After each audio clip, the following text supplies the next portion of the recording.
अब डिटर्मिनांट के कुछ और प्रॉपर्टीज हमारे बच गए हैं, वो देखते हैं। इसके बाद फिर देखेंगे कि डिटर्मिनांट का यूज क्या है। सम मोर प्रॉपर्टीज ऑफ डिटर्मिनांट।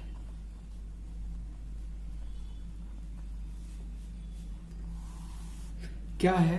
पहला है कि the value of determinant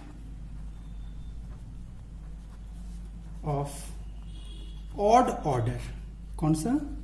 odd order skew symmetric matrix, determinant of odd order skew symmetric matrix is 0। Odd order का स्क्यू सिमेट्रिक मैट्रिक्स के डिटर्मिनेंट का वैल्यू क्या होता है? 0। स्क्यू सिमेट्रिक मैट्रिक्स कैसा था? Skew symmetric matrix SSM. Skew symmetric matrix कैसा था? मान ली 3/3 का ले रहे हैं, डायगोनल में 0 लिखना है और डायगोनल के अबाउट में जो वैल्यूज होंगे वो सेम होंगे। तो सेम है ए बी बी सी और सी, और साइन चेंज रहेगा। अगर यहां प्लस है तो यहां माइनस, अगर यहां प्लस है तो यहां माइनस, और अगर यहां प्लस है तो यहां माइनस। तो डायगोनल पे क्या रहेगा? 0 रहेगा, और सामने सामने के वैल्यूज क्या होंगे? Equal in magnitude but opposite in sign. Plus है माइनस है, इधर माइनस है इधर प्लस है, equal in magnitude but opposite in sign. Value equal होगा, equal and opposite in sign. ठीक है, ऐसे मैट्रिक्स को कहते हैं हम लोग स्क्यू सिमेट्रिक मैट्रिक्स। ऐसा मैट्रिक्स का डिटर्मिनेंट हमेशा 0 होता है। मतलब आई मीन टू से 0 0 0। मान लो यहाँ 3 है तो यहाँ क्या होना चाहिए? -3। यहाँ -4 है तो यहाँ क्या होगा? 4। यहाँ पर 6 है तो यहाँ पे क्या होगा? -6। इस डिटर्मिनेंट का वैल्यू क्या होगा? 0। देखते हैं, पहले एक्सपेंड करो लेफ्ट साइड से, सही है कि नहीं चेक करते हैं। 0 into 0 plus 36 minus -3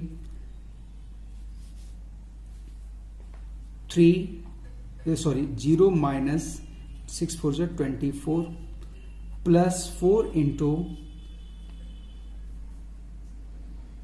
18 minus plus 0। यहां तो 0 आ जाएगा, माइनस माइनस प्लस माइनस 72, 24 3 से 72 प्लस 18 4 से 72, 72 प्लस माइनस कैंसिल 0। वो सही है ना? तो ऑड ऑर्डर का सिमेट्रिक मैट्रिक्स का डिटर्मिनेंट का वैल्यू 0 होगा, या वैसा डिटर्मिनेंट जो ऑड ऑर्डर का हो और वो स्क्यू सिमेट्रिक मैट्रिक्स के फॉर्म में हो। डायगोनल पे 0 0 और उसके अपोजिट साइड में उस वैल्यूज इक्वल होंगे लेकिन अपोजिट साइन के होंगे।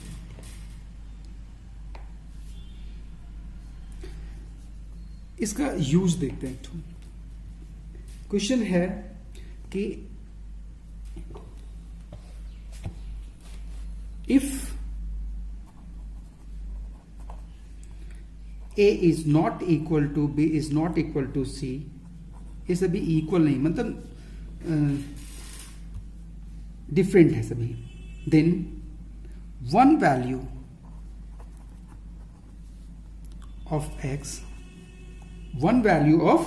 x which satisfies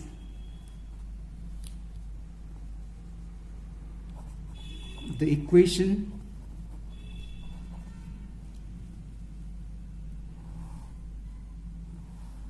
zero x minus a x plus a x plus b 0 x minus b x plus c x minus c 0 is equal to 0। Value option है आपके पास, suppose a b c 0, ये चार option हैं। A B C 0 कौन सा सही हो सकता है? तो अगर हम लोग यहाँ पे x इक्वल टू 0 रखते हैं, x इक्वल टू क्या रख दे 0। सॉल्व करके किसका वैल्यू चाहिए, x का वैल्यू चाहिए। अगर x इक्वल टू हम 0 रख देते हैं तो अगर x की जगह में अगर इसको हम लोग सही मान लेते हैं तो क्या हो जाएगा डिटर्मिनेंट का फॉर्म 0 0 0, यहाँ 0 x के प्लेस पे 0 रखेंगे तो -a b -b -c c, तो इसका वैल्यू 0 तो आने है, मतलब x इक्वल 0 इसको सेटिस्फाई कर रहा है, क्योंकि ये कौन सा मैट्रिक्स हो गया, ये स्क्यू सिमेट्रिक मैट्रिक्स है और उसका डिटर्मिनेंट क्या होता है 0, तो इसका वैल्यू 0, इधर भी 0, तो किसके लिए सही हो रहा है, x इक्वल टू 0 के लिए। सो आंसर क्या होगा, x इक्वल टू 0। दूसरा प्रॉपर्टी है, एक तो जैसे हम लोग जानते थे ना कि अगर कोई डिटर्मिनेंट है उसका कोई भी एक कॉलम दो एलिमेंट्स का सम हो,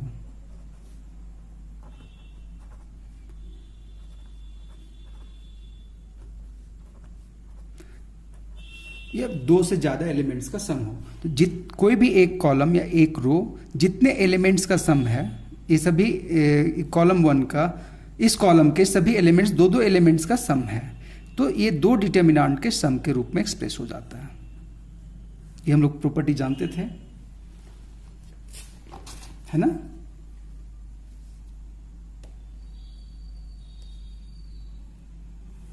पहला में क्या आएगा, उस पोजीशन का first elements a b e and then x y z p q r, फिर ये फर्स्ट कॉलम में, तो फर्स्ट कॉलम में सेकंड वाला टर्म c d f, और फिर जो सभी वैसे ही रह जाएंगे x y z p q r। तो अभी हम लोग अब क्या चाहते, तो यहां से यहां तो हम लोग जान रहे थे ये प्रॉपर्टी, इसका उल्टा प्रॉपर्टी हम लोग सोचिए। अगर इस तरह से प्लस करके होगा तो जो फिक्स्ड है जो कॉलम या जो रो फिक्स्ड रहेगा वो सेम आ जाएगा, है ना। जो फिक्स्ड है वो फिक्स्ड वही आ जाएगा उसी पोजीशन पे, और जो फिक्स्ड नहीं है ये और ये चेंज हुआ है तो इसका प्लस होके उस पोजीशन पे आ जाएगा, ठीक है। ये और ये फिक्स्ड है तो ये यहाँ पर आ गया, ये फिक्स्ड है तो ये वाला आ गया, ये दोनों फिक्स्ड नहीं है, जो फिक्स्ड नहीं है उसी का सम उस पोजीशन पे आएगा। तो इसी का उल्टा है, इफ डेल्टा आर, डिटर्मिनेंट को डेल्टा से भी डिटर्मिनेंट के वैल्यू को डेल्टा से डिनोट करते हैं। डेल्टा आर एक ऐसा डिटर्मिनेंट है जिसमें कोई एक रो या कोई एक कॉलम या 2 रो या 2 कॉलम आर के टर्म में, यहाँ आर है तो आर के टर्म में, सपोज फर्स्ट रो ही F R G R H R, इधर आर का टर्म में नहीं, कुछ X Y Z you we W, अगर ऐसा है तब इस डिटर्मिनेंट का summation R goes from 1 to n, इसका अगर वैल्यू कैलकुलेट करें तो इसका मतलब हो गया delta 1 plus delta 2 plus delta 3 plus कहां तक, आर के प्लेस पे 1 से लेके n तक delta n।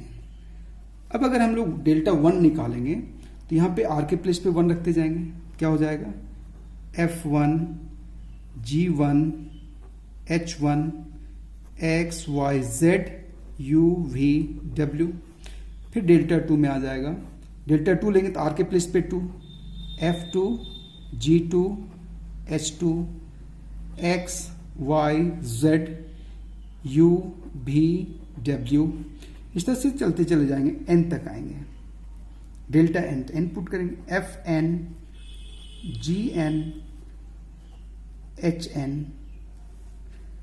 x y z, r के प्लेस पे सिर्फ रखाएगा ना, तो आर यहाँ पे रखा गया n u v w। अभी जो ऊपर का प्रॉपर्टी मैंने बताया था कि जो फिक्स्ड है वो फिक्स्ड वाला इधर राइट से लेफ्ट आना है, जो फिक्स्ड था वो लिख देना है फिक्स्ड, और जो फिक्स्ड नहीं उसको प्लस करके लिख देना। यहाँ पे रो, यहाँ पे कॉलम में बताए थे, यहाँ पे रो में है, हो सकता है यहाँ कॉलम में भी होता। तो जो फिक्स्ड है, देखो ये रो 2 और रो 3 फिक्स्ड है सब में, यहाँ भी यहाँ भी यहाँ भी, तो इतना इक्वल टू एक सिंगल डिटर्मिनेंट होगा, दिस इज इक्वल टू, यहां से ऊपर चले जा रहे हैं, हाँ, is equal to single determinant जो फिक्स्ड है वो फिक्स्ड लिख देना, सेकेंड रो और थर्ड रो फिक्स्ड है, तो यहां पे सेकेंड रो और थर्ड रो फिक्स्ड है, x Y Z you we डब्ल्यू, और फर्स्ट रो में अलग अलग है तो वहां पे सम के रूप में आएगा, F1 plus F2 plus dot dot dot dot plus Fn। इसी तरह से G1 plus G2 plus G dot dot dot dot plus Gn, फिर H1 plus H2 plus dot dot dot dot plus H3 Hn तक। इससे ये conclusion मिल रहा है कि sigma r goes from 1 to n delta r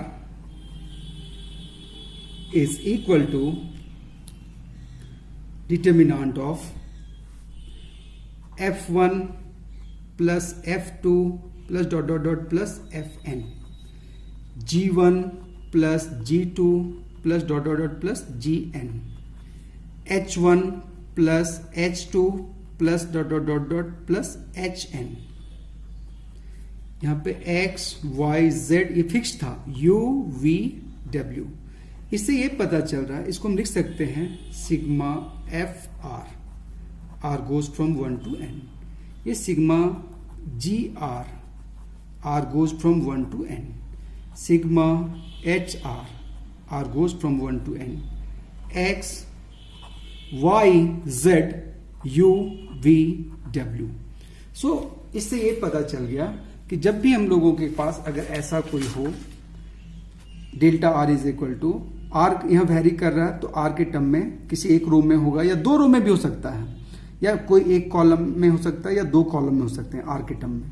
तो जब sigma उसमें लगा देंगे, समेशन वाला निकालेंगे, तो उसी रो जिस रो में जैसे यहां पर आर वेरी कर रहा है तो आर वाला जो रो है या आर वाला जो कॉलम है उसमें सिग्मा डिस्ट्रीब्यूट हो जाएगा।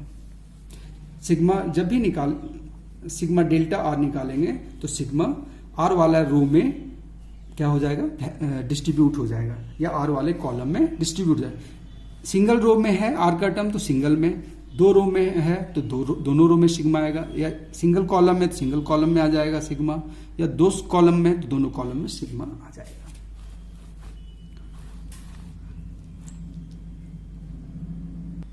तो हमारा दूसरा प्रॉपर्टी क्या हो गया कि if delta r is equal to f R G R H r x Y z, r वाला टर्म सिर्फ एक ही में है, यू वी डब्ल्यू, then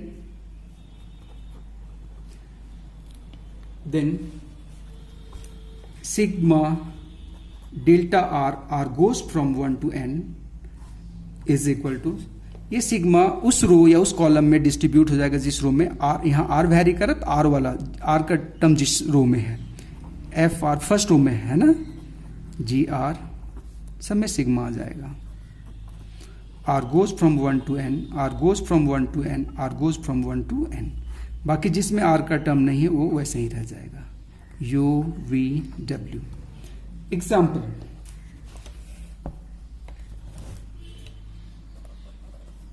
if delta r is equal to r square 5 n plus 1 by 2 n plus 1 2n plus 1 by 6 5n 4 3 7, अगर ऐसा determinant दिया हुआ है then find sigma delta r goes from 1 to n। हो सकता है कभी 1 to 10, 1 to 100, 1 to 50, वो क्वेश्चन पे डिपेंड करता है कैसा है। अब यहां पे कैलकुलेट करते हैं, sigma delta r goes from 1 to n, तो जब सिग्मा आ जाता है डिटर्मिनेंट वाले में तो यहाँ आर वेरी करा तो आर वाला रो में सिग्मा डिस्ट्रीब्यूट, यहाँ आर वाला रो कौन सा है, फर्स्ट रो, तो फर्स्ट वाले में चला जाएगा। Sigma r goes from 1 to n r, sigma r goes from 1 to n r square sigma r goes from 1 to n 5 n into n plus 1 by 2 n into n plus 1 2n plus 1 by 6 5n and then 4 3 7। हम लोग अगर यहाँ पे sigma r goes from 1 to n calculate करते हैं तो यहाँ r के प्लेस में 1 से n तक 1 रखेंगे 1 2 रखेंगे 2 3 रखेंगे 3 n रखेंगे n और सिग्मा का मतलब होता है प्लस। ये sum of natural number n natural numbers क्या था n into n plus 1 by 2। Sigma R square R goes from 1 to n, हो सकता है यहाँ भी एपी वाला आ रहा है, हो सकता है जीपी का आ जाए या कोई और सीरीज आ जाए, वो तो सीरीज का पार्ट हो गया फिर हमारा, बट डिटर्मिनेंट में ऐसे सोचना है। अब सीरीज का जिस सीरीज से आएगा उसके अकॉर्डिंग वैल्यू कैलकुलेट करेंगे। आर के प्लेस में 1 रखेंगे तो 1 स्क्वायर, 2 रखेंगे 2 स्क्वायर, 3 रखेंगे 3 स्क्वायर, कहां तक रखना है n तक वेरी करना है n स्क्वायर। सिग्मा का मतलब प्लस, ये स्क्वायर नेचुरल नंबर्स का सम था n into n plus 1 2n plus 1 by 6 है ना। फिर है sigma 5 r goes from 1 to n, 1 put करेंगे तो भी 5 है, यहाँ r नहीं ना है तो 1 पुट करें चाहे 2 पुट, हर बार में 5 आएगा, 5 5 5। सिग्मा मतलब प्लस, कितना बार आ रहा है n टाइम्स 5n, याद होगा na क्या na वाला फॉर्म याद होगा आपको। तो अब हम लोग सबका वैल्यू यहां पे रख देते हैं। इसका वैल्यू हो गया n into n plus 1 by 2, square वाले का हो गया n into n plus 1 2n plus 1 by 6, इसका हो गया 5n। नीचे सेकेंड रो में मेरे पास पहले से n into n plus 1 by 2 n into n plus 1 2n plus 1 by 6 5n 4 3 7। और हम लोग को मालूम है कि किसी भी डिटर्मिनेंट का अगर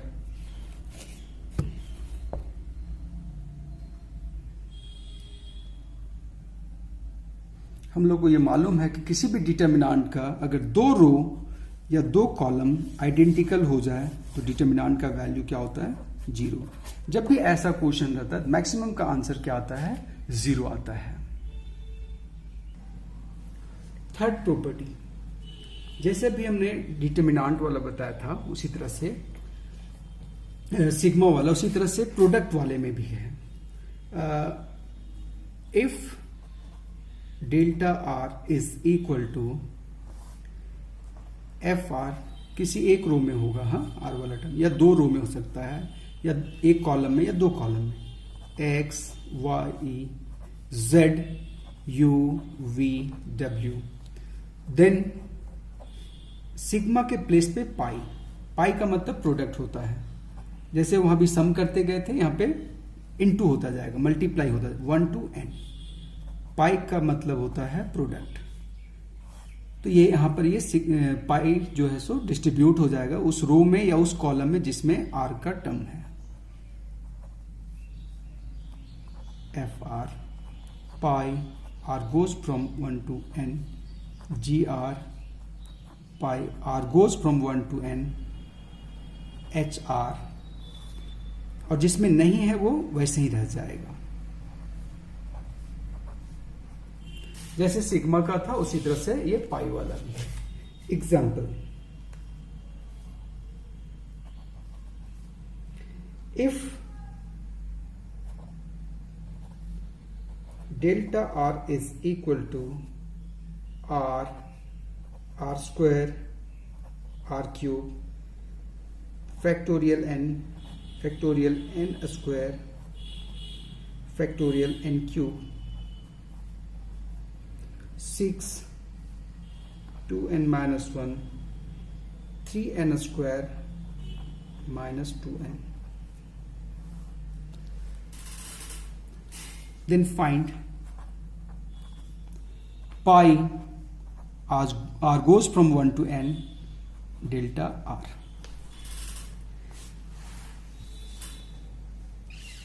अभी हम लोग यहां पर देखते हैं यहाँ क्या है, सिग्मा वाला नहीं, ये पाई वाला है। कौन सा है? पाई वाला है। पाई मतलब product, pi r goes from 1 to n, delta r is equal to, तो यहाँ पे ये जो पाई या सिग्मा है उस रो या उस कॉलम में डिस्ट्रीब्यूट हो जाएगा जिसमें r वैरी करत r वाला रो। जैसे यहाँ पे r वैरी कर रहा था तो r वाले रो में चला गया या r वाले कॉलम में चला गया, है ना। ठीक है, चाहे r वाले रो में चला जाएगा चाहे r वाले कॉलम। यहाँ पे r वैरी कर रहा है तो ये पाई डिस्ट्रीब्यूट हो जाएगा किस रो या किस कॉलम में, जिसमें r का टर्म होगा, है ना। यहाँ r का टर्म किस में है, कॉलम 1 में। कॉलम 1 में पाई डिस्ट्रीब्यूट हो जाएगा। r goes from 1 to n r, pi goes from 1 to n r square, pi goes from 1 to n r cube, factorial n square,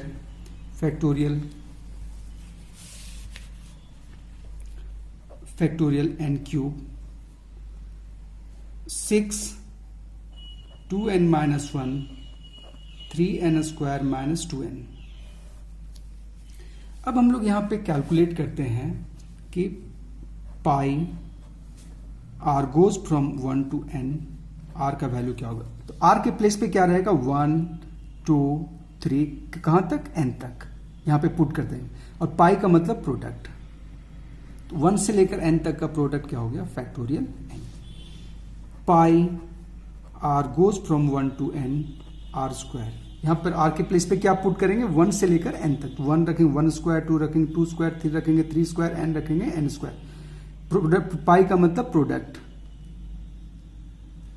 तो अगर प्रोडक्ट है तो इसको एक साथ स्क्वायर ले सकते हैं, 1 into 2 into 3 into dot dot dot up to n तक। n तक का प्रोडक्ट को क्या लिखेंगे, फैक्टोरियल n का स्क्वायर। इसी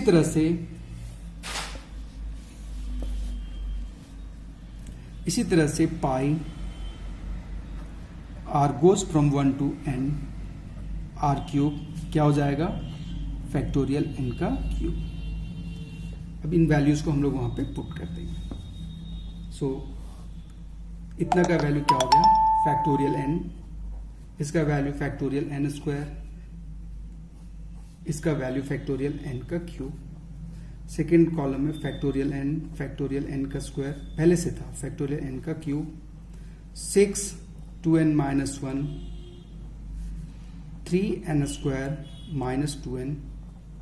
ये कुछ इसका कोई यूज नहीं। यहां पे क्या देख रहे हैं, दो कॉलम आइडेंटिकल है, कॉलम 1 और column 2, so value of determinant क्या हो जाएगा, 0।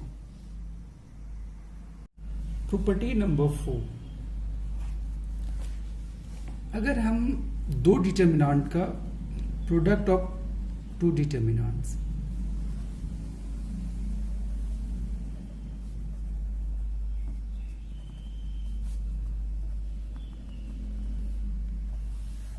सपोज एक डिटरमिनेंट है हमारा a b c d e f g h k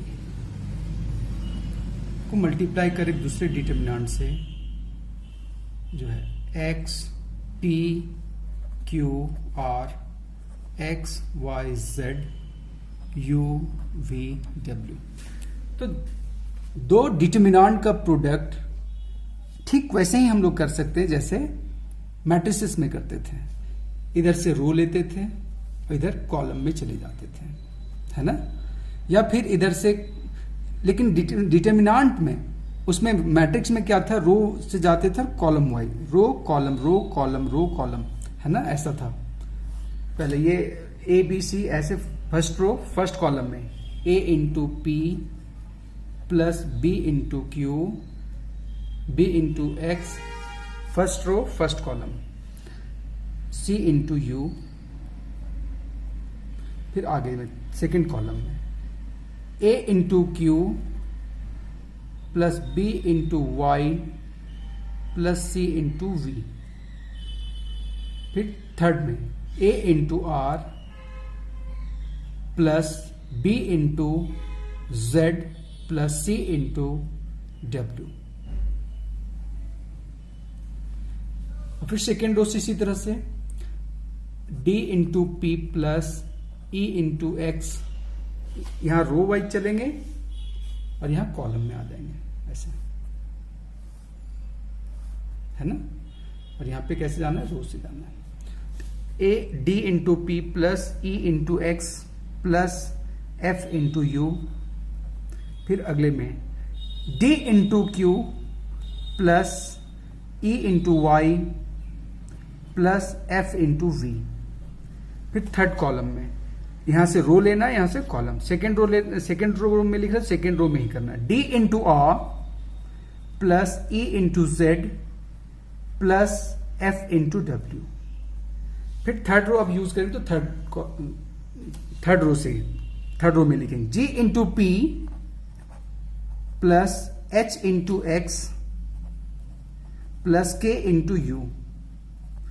फिर सेकेंड कॉलम में G into Q plus H into Y plus K into V. Third में G into R plus H into Z plus K into W. यही था ना, हम लोग matrix में इसी तरह से मल्टीप्लाई कर, डिटरमिनेंट में भी कुछ इसी तरह से, डिटरमिनेंट में भी इसी तरह से करना है। लेकिन इसमें और भी बहुत सारे ऑप्शंस हैं।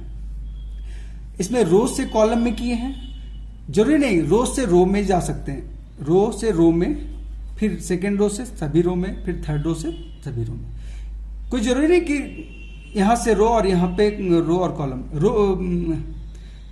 रो कॉलम, रो और कॉलम से, या फिर रो से, और नहीं तो फिर यहां कॉलम से फर्स्ट में कॉलम सेकंड में रो, और नहीं तो फर्स्ट में कॉलम सेकंड में भी कॉलम। इस तरह से, इस पैटर्न से हम लोग कर सकते हैं। बहुत ज्यादा जरूरी प्रॉपर्टी नहीं है। जैसे मान लिया हम अभी तो क्या किए हम लोग, रो और कॉलम किए ना, इसका रो लिया, इसका कॉलम। सपोज ऐसा रहता A B C D E F G H K multiplied by P X P Q R x Y Z you we W. अभी रो से रो में, रो से कॉलम में भी गए, रो से रो में चलना है, रो रो रो रो, है ना।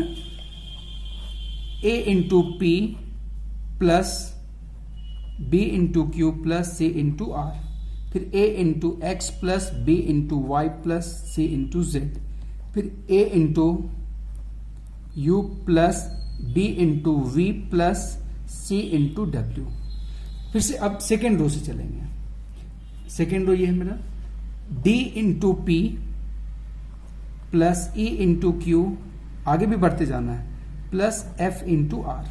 फिर सेकेंड रो में, रो से रो में चल रहे, ये रो और कॉलम में था ना, रो कॉलम का, यहां पे किस में चल रहे हैं, रो से, रो और row and column, row and row से कर रहे हैं। D into X plus E into Y plus F into Z, फिर D into U plus E into V plus F into W. फिर जी, थर्ड रो से G into P plus H into Q plus K into R. फिर second में G into X plus H into Y plus K into Z, G into U plus H into V plus K into W. अभी row से रो में, फिर इसी तरह से column and रो कर सकते हैं। हाँ, इसका कॉलम लेना है और इसका रो लेना है, और नहीं तो फिर कॉलम से कर सकते हैं। तो बहुत ज्यादा इंपॉर्टेंट प्रॉपर्टी नहीं है, इसलिए हम लोग ज्यादा इस पे काम नहीं कर रहे हैं। बट इस तरह से दो डिटरमिनेंट का भी प्रोडक्ट होता है, जैसे दो मैट्रिसेस का प्रोडक्ट होता है उसी तरह से दो डिटरमिनेंट का भी प्रोडक्ट होता है।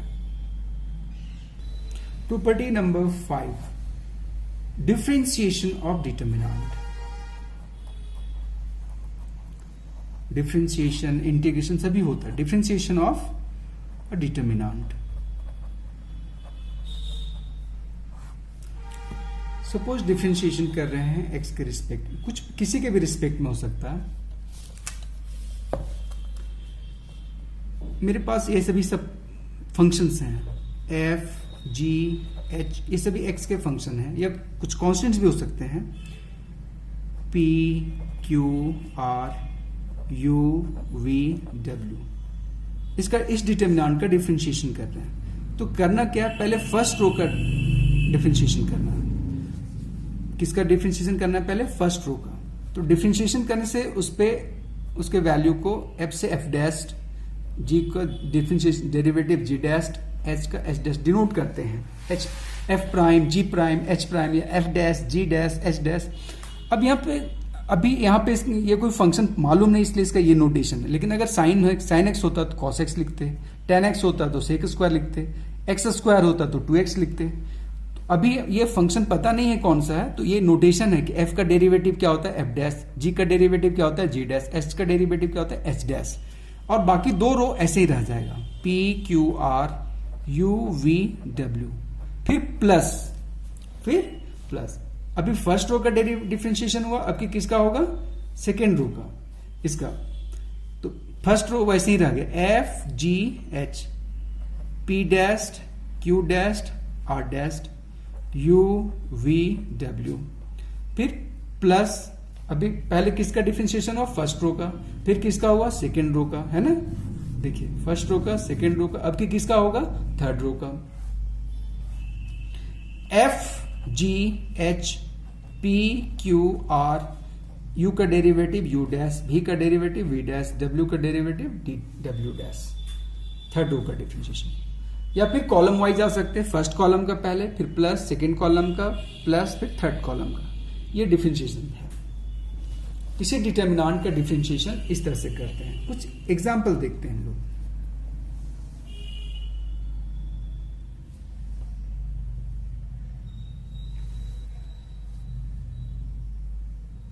If fx is equal to x square, x cube, 1, 2x, 3x square, 0, 2, 6x, find f dash x। इस फंक्शन का डेरिवेटिव चाहिए। इस डिटर्मिनेंट एक तरह से एफ एक्स का डेरिवेटिव मतलब एफ एक्स क्या, डिटर्मिनेंट मतलब डिटर्मिनेंट का derivative. So F dash X is equal to determinant differentiation of F X. इसका मतलब हुआ किसका डिफरेंशिएशन, एफ एक्स का differentiation, that is equal to differentiation of F X मतलब ये determinant, X, X square, X cube,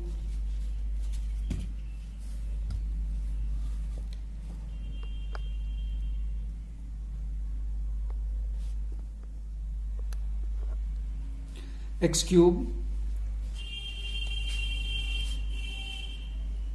1, 2x, 3x square, 0, 2, 6x। क्या होगा, पहले फर्स्ट रो का डिफरेंशिएशन। किसका डिफरेंशिएशन, फर्स्ट रो का। फर्स्ट रो ये है मेरा 1, x का 1, x स्क्वायर का डेरिवेटिव 2x, x क्यूब का 3x स्क्वायर, 1, 2x, सेकेंड और थर्ड रो ऐसे ही रह जाएगा, 0, 2, 6x, प्लस अभी किसका डिफरेंशिएशन करना है, सेकेंड का करना है। फर्स्ट वैसे ही रह जाएगा, x square, x cube, second का डेरिवेटिव 0, 2x का 2, 3x स्क्वायर का 6x, 0, 2, 6x।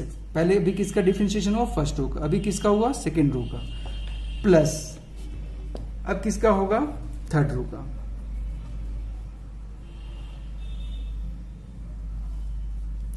तो फर्स्ट रो और सेकेंड रो ऐसे ही रह जाएगा, x square, x square, X cube, 1, 2x, 3x square. Second का करेंगे, थर्ड रो का करेंगे, 0 का डेरिवेटिव 0, 2 का डेरिवेटिव 0 और 6x का डेरिवेटिव 6। अब इस डिटर्मिनेंट में हम लोग जानते हैं कि जब भी दो रो या दो कॉलम आइडेंटिकल हो तो उसका वैल्यू क्या होता है, 0। यहाँ पे देखिए ये रो, फर्स्ट रो और सेकेंड रो आइडेंटिकल है, फर्स्ट रो और सेकेंड रो आइडेंटिकल, इस डिटर्मिनेंट का वैल्यू क्या हो गया, 0। प्लस इसमें कौन कौन है, सेकेंड रो और थर्ड रो आइडेंटिकल, इससे इसका वैल्यू भी 0। थर्ड रो में जब दो कंटिन्यूअस 0 होता है तो हम लोग क्या करते हैं, कॉर्नर से 0 से स्टार्ट करते हैं, अगले 0 की तरफ रो और कॉलम डिलीट करते हैं। जो कॉर्नर पे नंबर था वो बाहर आ जाता है और बाकी का हम लोग 2/2 ऑर्डर में डिटरमिनेंट में तोड़ देते हैं। 2x² माइनस x² है ना, that is equal to 6x²।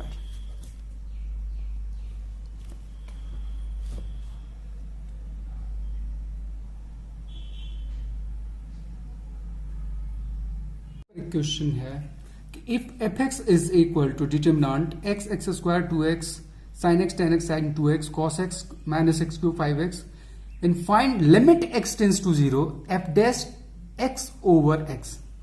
मतलब हम लोग को एक तरह से क्या करना है, लिमिट कैलकुलेट करना है। तो लिमिट किसका कैलकुलेट करना है, f dash x, इस fx का डेरिवेटिव को किससे डिवाइड करना है, x से। मतलब एक तरह से 1/x से मल्टीप्लाई हो रहा है। तो पहले इसका हम लोग fx से f dash x कैलकुलेट करेंगे, फिर 1/x से उसको मल्टीप्लाई करेंगे, फिर हम लोग लिमिट कैलकुलेट करेंगे। लिमिट हम लोग ऑलरेडी पढ़ चुके हैं पहले। तो पहले f dash x,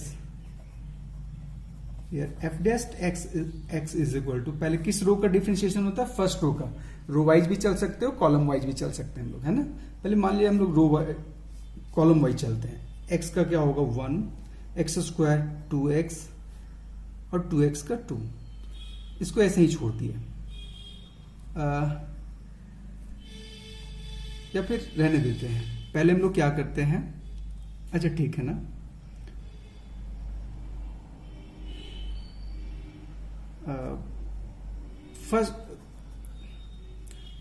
first row का करते हैं। x साइन x का cos x का माइनस साइन x, डेरिवेटिव है ना। x² ऐसे यूं ही रह गया है ना, x² tan x minus x³, 2x sine 2x and 5x। पहले किसका हुआ, फर्स्ट रो का हुआ, प्लस अब किसका करेंगे, सेकेंड रो का। तो फर्स्ट रो जैसा था वैसे ही रह जाएगा, x sine x cos x 2x tan x का sec² x minus 3x²। 2x अभी किसका हो रहा है डिफरेंशिएशन, सेकेंड रो का। अभी किसका हुआ था, पहले फर्स्ट रो का, अभी सेकेंड रो का। साइन 2x 5x प्लस अब क्या होगा, थर्ड रो का हुआ है ना। तो फर्स्ट और सेकेंड रो वैसे ही रह जाएंगे। x sine x cos x x² tan x minus x³ and 2x का 2 साइन 2x का cos 2x एंड 2x का 2 5x का 5, ये इसका डेरिवेटिव हो गया। अगर हम f dash x by x का मतलब हुआ 1/x into f dash x, है ना। इसमें 1/x से मल्टीप्लाई हो जाएगा पूरे में, यहाँ पे यहाँ पे यहाँ पे, यहाँ मल्टीप्लाई हो रहा है मतलब सभी मल्टीप्लाई हो रहा है। 1/x into first determinant plus 1/x into second determinant plus 1/x into third determinant.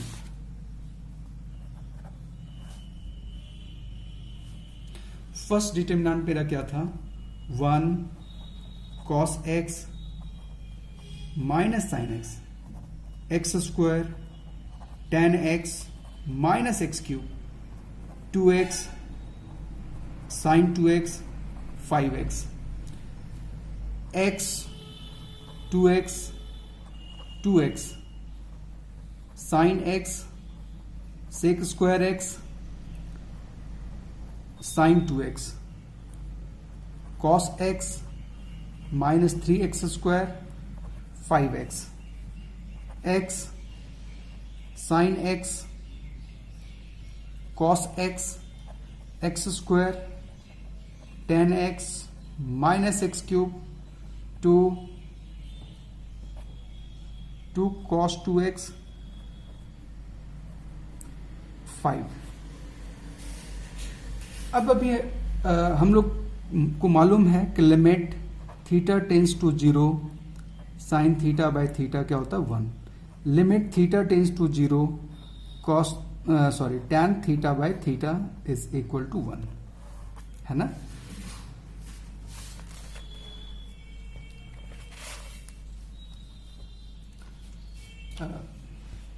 तो अभी यहां पे जो बाहर में 1/x है, ये किसी एक रो या किसी एक कॉलम में मल्टीप्लाई होगा। तो हम लोग ये देखना है कि चूंकि लिमिट कैलकुलेट करना है तो ये यूज हो पाए, या फिर जिसमें एक्स कट जाए, क्योंकि नीचे एक्स आने का मतलब, और लिमिट जब पुट करेंगे हम लोग, हमारा लिमिट क्या है, X tends to F dash X by X, नीचे में एक्स रहेगा तो क्या हो जाएगा, नीचे जीरो आएगा, अनडिफाइंड होता रहेगा। तो ये एक्स या तो इस तरह से इस फॉर्मूला पे जाके सेट होकर के एक्स फिनिश हो जाए, या तो एक्स कॉमन निकल करके कट जाए। फर्स्ट वाले डिटर्मिनेंट में एक्स हम फर्स्ट कॉलम में नहीं डाल सकते, सेकेंड कॉलम में भी नहीं डालते। यहाँ पे कॉस थीटा बाई थीटा नहीं होता है, limit theta tends to zero, cos theta सिर्फ 1 होता है, इसमें थीटा में डिवाइड करने का जरूरत नहीं होता है, साइन और टेन में डिवाइड होता है।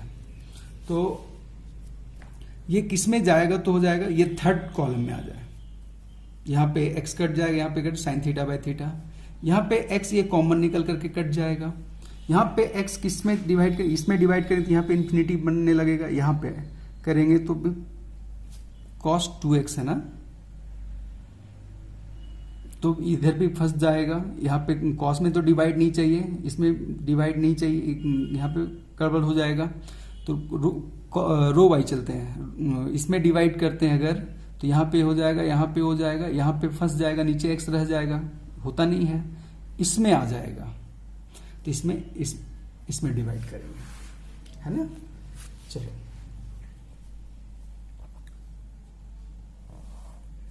1 एक्स स्क्वायर 2x